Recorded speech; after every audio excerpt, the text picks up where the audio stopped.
Regência Fundep 2020.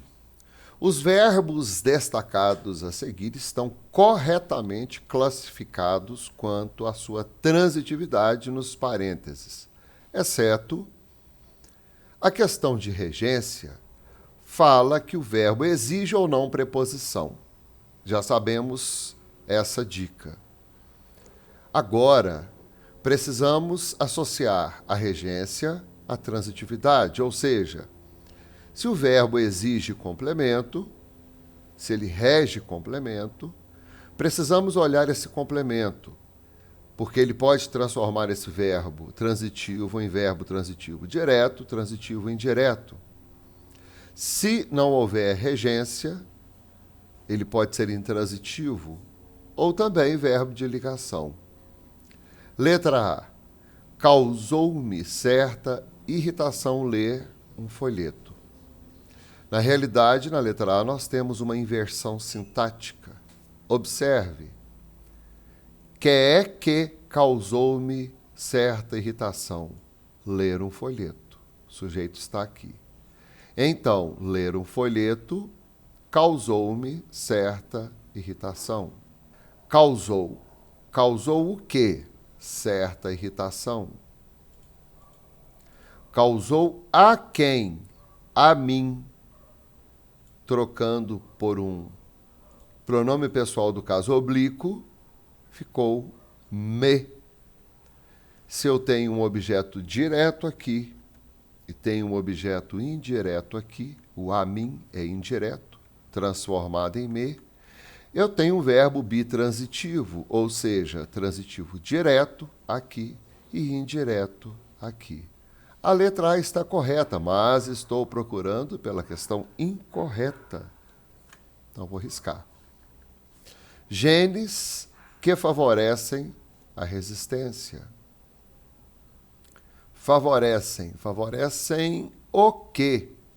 Se a pergunta é o quê, é uma pergunta sem preposição e a resposta deverá sair sem preposição.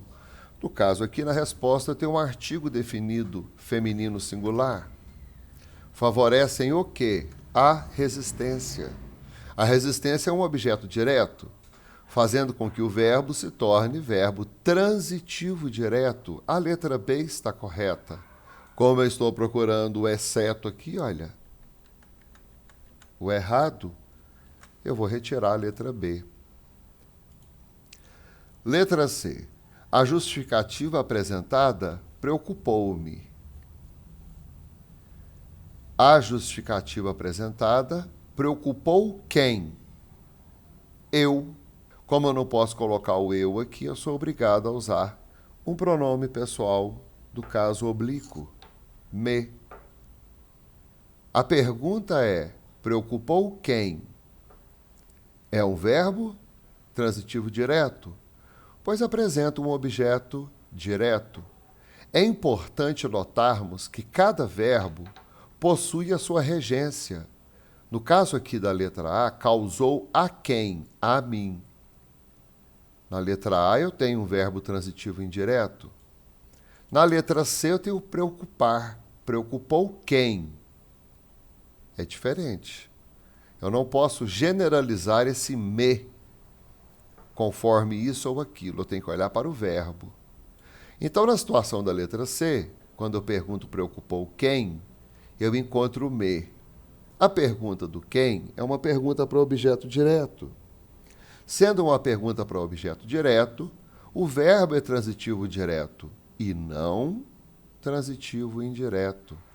A errada é a letra C. Tranquilo? Letra D, alertando. Alerta sobre o perigo. Tem esse sobre. Quem alerta, alerta sobre alguma coisa. Esse sobre está corretamente utilizado. É uma preposição. Se o verbo possui uma preposição, transforma o complemento verbal em objeto indireto. Tendo o objeto indireto, o verbo será transitivo indireto. Então, essa está correta e eu vou retirar. Questão de regência, agora regência verbal, com um detalhe: observe o verbo para não generalizar a preposição. Cada verbo possui sua peculiaridade. Não podemos generalizar a regência para não generalizarmos as preposições. Portanto, regência Fundep 2020 ficou letra C,